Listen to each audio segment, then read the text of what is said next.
Eureka by John Thomas, Volume 1.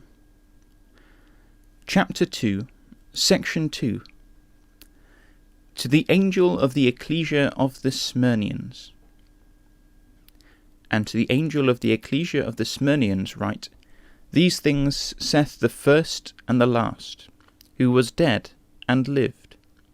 I have known thy works, and the tribulation, and the poverty, though thou art rich, and the blasphemy of those who say that they themselves are Jews, and are not, but a synagogue of the Satan. Fear not the things which thou shalt suffer. Behold, the Diabolos will cast of you into prison, that ye may be tempted, and ye will have a tribulation of 10 days. Be faithful until death, and I will give to thee the coronal wreath of the life.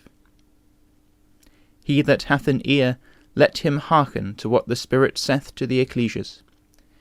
He who overcomes shall not be injured by the second death. Verses 8 to 11. Smyrna is a city of Ionia, in Asia Minor, situated on the archipelago, and having a fine harbour.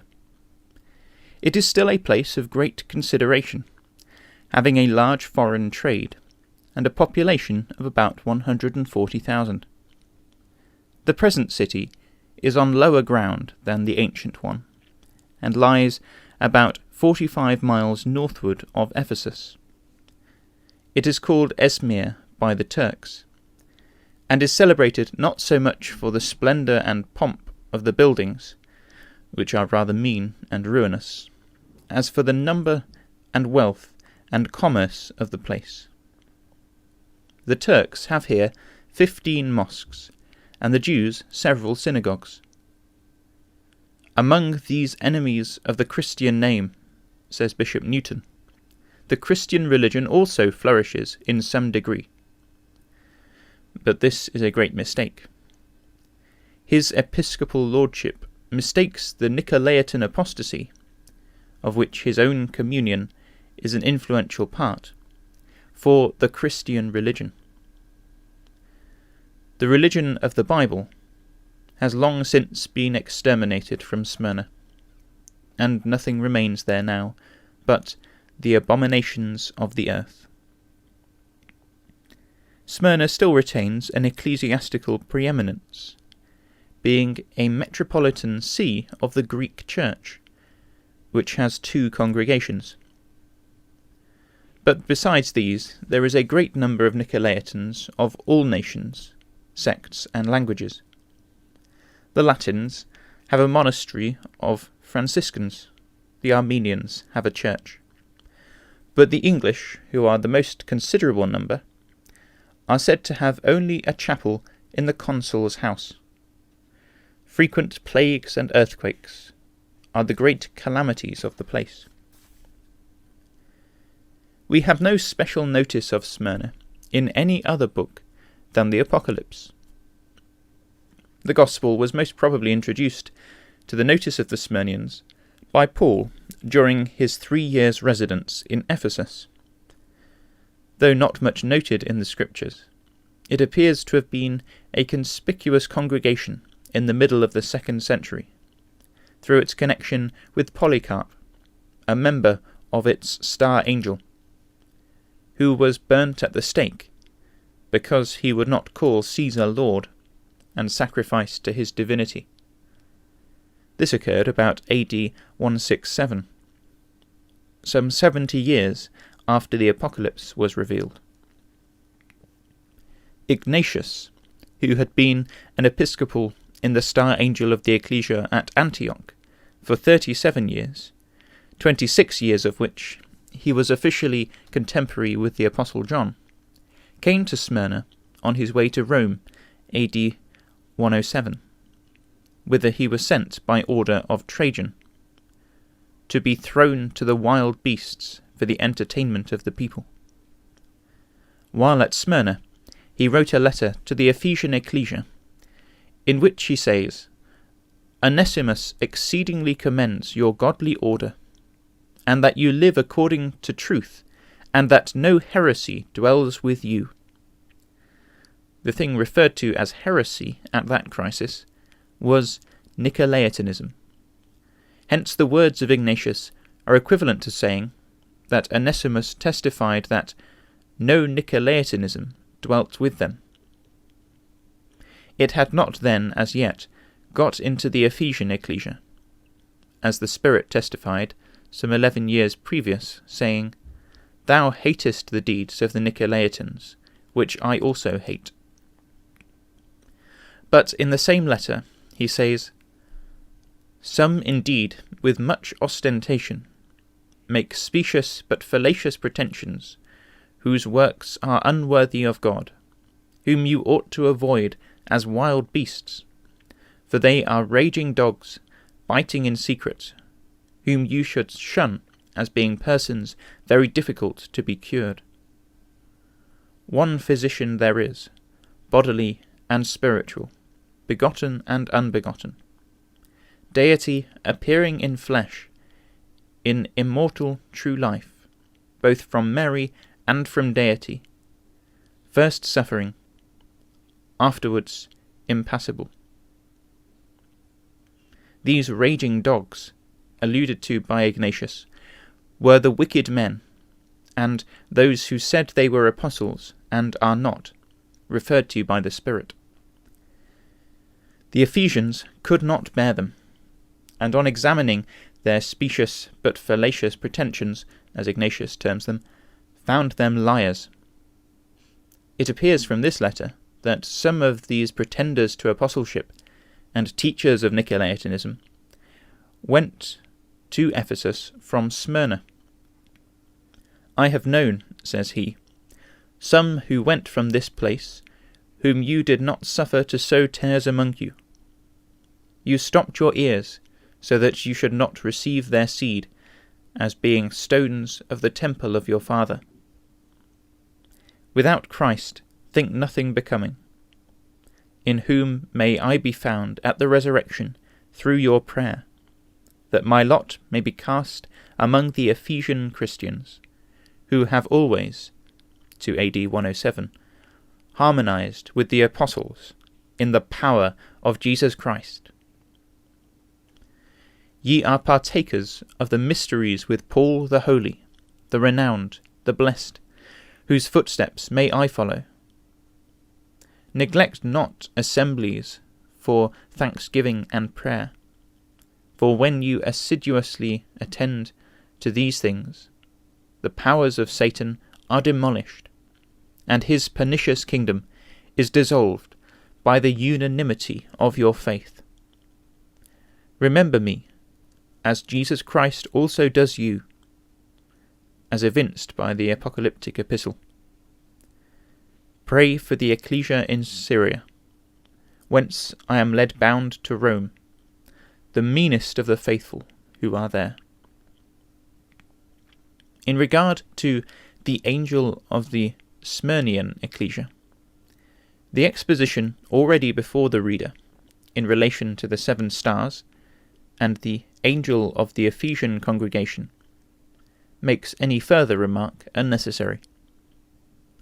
The Spirit, in his exordium, does not repeat what he said to the Ephesian star, but selects another characteristic of the Son of Man, similitude. These things that follow saith the first and the last, who was dead and lived. Jesus, when anointed with Holy Spirit and power after resurrection, is styled by Paul the Lord the Spirit, and the last Adam was made into a life-imparting spirit. For, as Jesus said, when in the flesh, that which has been begotten out of the Spirit is spirit. 2 Corinthians 3 verse 18, 15 verse 45, and John 3 verse 6. Upon this principle, the Spirit says, I was dead. That element of the Spirit speaker, who had become Spirit, died. Therefore, the become spirit could say, I was dead. Thus the first was dead, and lived by resurrection. And when all the saints shall have been begotten out of the same Spirit, and so also have become spirit, the Spirit speaker will have a still larger element of the once dead and lived, constituting him who spake to John in Patmos, the last, or the last ones, according to Isaiah. Such is the divine speaker, who testifies to the excellency of the Smyrnian believers, AD 98 or thereabouts. Though in tribulation and poverty, the Spirit said, Thou art rich. They were, therefore, the type of the approved. For no evil is laid to their charge. They were a congregation of such believers as James says, God has chosen, and he was a very competent judge in the case. Hearken, my beloved brethren, saith he, hath not God chosen the poor of this world, rich in faith, and heirs of that kingdom, which he hath promised to them that love him? And as to the tribulation, Paul says, It is through much tribulation we must enter the kingdom of God. Acts 14, verse 22. Blessed the poor in spirit, for theirs is the kingdom of the heavens. Blessed they that mourn, for they shall be comforted. Blessed the meek, for they shall inherit the earth. Blessed they which are persecuted, for theirs is the kingdom of the heavens. Matthew 5, verses 3 to 10. These were the consolations of religion, imparted in the instruction of Jesus and the apostles. The Spirit anointed them to preach the gospel of the kingdom to the poor in spirit, or as Isaiah styles them, the meek, to honest and good-hearted people of childlike disposition. Isaiah 61 verse 1, Luke 4 verse 18, Matthew 11 verse 5, 10 verse 25, and 18 verse 3, and Luke 8 verse 15. The Smyrnians were such, a poor, meek, persecuted, and richly faithful people. They were heirs of that kingdom in which they believed, and as every intelligent person who is not spoiled by the clerical traditions of the Nicolaitans knows, an heir is one who is to obtain possession of a thing after the present possessor dies. So the Smyrnians were not present possessors of the kingdom, but living in hope of some time or other coming into possession of the kingdoms of this world, when the Satan, the present and actual possessor of them, shall be forcibly ejected. They were heirs of these kingdoms, patiently waiting to possess them, when they shall become the kingdoms of Yahweh and of his anointed, that is, of Jesus and his brethren, illimitably anointed with the effluence of the eternal Spirit, and thereby constituted the Yahweh Elohim Almighty, who, having conquered them in the war of his great and terrible day, shall reign over them during the aeons of the aeons, or the 1,000 years. Revelation 11 verse 15, 16 verse 14, and 20 verses 4 and 6. The Smyrnians did not entertain the silly and absurd notion, so characteristic in our day, of clerical craziness, that they were either the kingdom itself or in the kingdom. not having been Nicolaitanised, they did not believe that the Church was the kingdom of grace, and Tranxiana the kingdom of glory above, where immortal souls sing and dance to the 100th psalm.